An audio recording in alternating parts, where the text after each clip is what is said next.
Hi everyone, welcome back. Hope you guys are having a great day. So this is a clip from a previously recorded video. This is a much shorter clip of it. But as always, not financial advice, for entertainment only. Do your own research. And I'm invested in closing companies. And if you enjoy this type of content, hit the like button, subscribe, helps me out tremendously. And let's get into the clip. Cleanspark really quick here. I'll show you guys what we're kind of working with as far as the new dashboard is for all the metrics that I've been working on here, and been getting quite a lot of good input from you guys as well. So thank you for that. Not only from Twitter, from YouTube, and from Patreon as well. So thank you to everyone that has chimed in on this. This definitely helps. But I wanted to make it more visually appealing and easier to see all the data all at once prior to what we had before. And I think this will definitely get the job done for us, which makes it great for everybody involved. Okay, so a couple of things are going to stay the same. Obviously, we still have the whole information here as far as shares, stock price, market cap, all of that stuff is still there. The 52-week high, 52-week low, and then the 1 week, 4 week, 8 week, and 12-week performance so far, that's still there that we had in the prior one. Current hash rate, future hash rate left is new, so that's calculating how much hash rate they're going to be still growing. Percentage operational and hash rate growth is still in there. Number of miners is still the same. Hash rate average per miner is the same. And then Bitcoin HODL, BTC value, HODL market cap, and 1 share equals whatever it is. So that's all there. All of this stuff down here is all new information, or at least expanded information. We had a lot of this stuff in the data, in the spreadsheets. Now we're presenting it to you guys this way, which I think is a lot better, right? So you can see we're tracking BTC. We're running a 12-month average on that one. Not a 12-month average, but 12 months of data on it. And we're going to continue doing that going forward for all this, and we'll see how companies are improving or not improving based on BTC production. And you can see here Cleanspark has been doing pretty well here going forward. They have been increasing.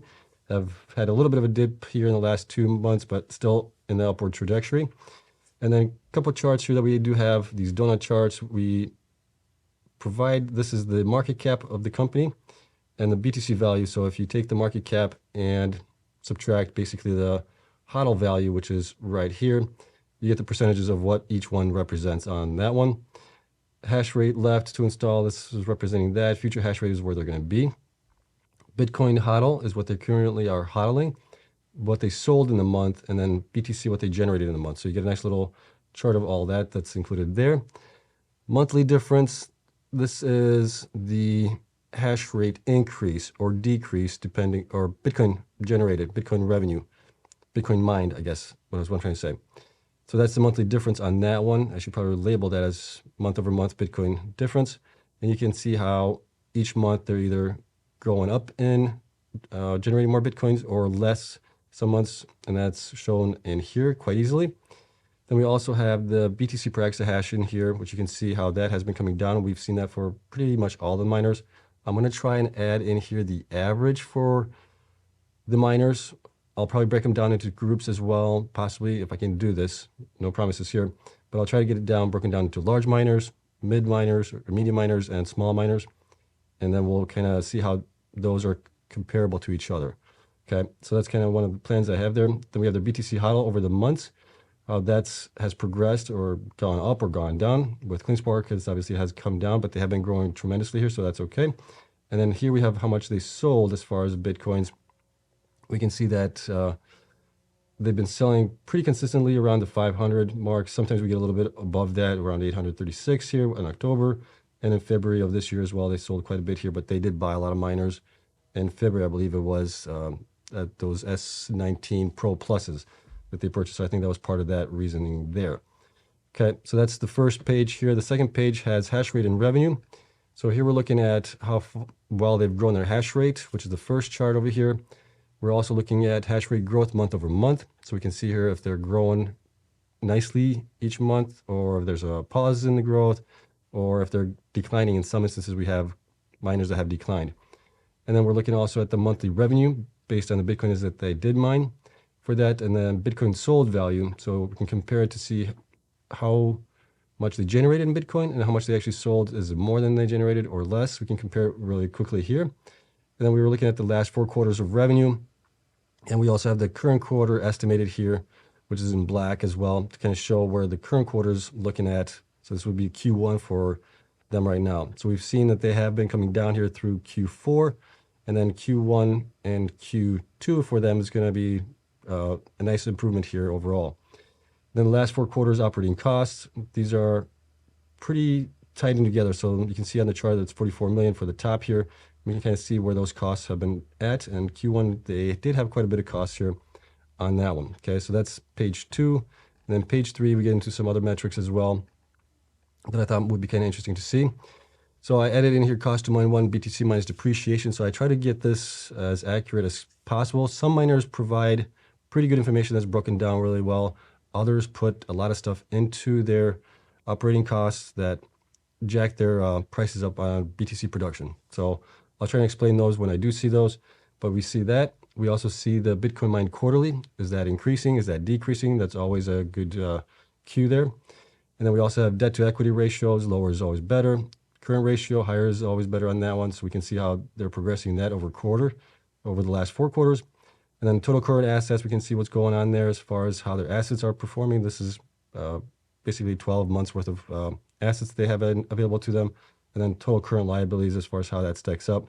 And that obviously coincides with the current ratio for these guys as well. Now, we also included in here the institutions and analyst ratings. So we'll keep that in here. So that's kind of a good thing to have, I think, to see what the analysts are thinking at. And then also where I'm seeing them based on the current revenue that they have for the quarter, which they're in. And then we're looking at the last 3 quarters, which are already official. So those are official numbers from them. And then we're looking also at the combined total, which is an estimate based on the quarter that we just finished up here. And then we're looking at 50% net income from gross revenue, what that number is. And then we're doing a multiple PE of 20 for these guys. We can dial that down if need be to come down a little bit if we think they're not growing much, and they may not get to that PE of 15 or 20. With the way Cleanspark is growing, I have a PE of 20, so I'm expecting them to be somewhere around $16.33 to potentially $24.49. And we can see that they are currently at $5.03, which tells me that they are undervalued right now, which is kind of the rating that I'm giving them at the moment. All right, so that's all the same. Well, that's all new information here. Some of this has been just updated for the look to make it easier for you guys to see. And then all the data that I still have is still way down here. This is raw data down here on them that we track every single month on all of these miners that I cover. We track their Bitcoin production, their how much they hodl, how much they sold, everything like that, how much they've grown. Then the miners, which miners were installed, how many days they were operating. All of that stuff is being tracked here.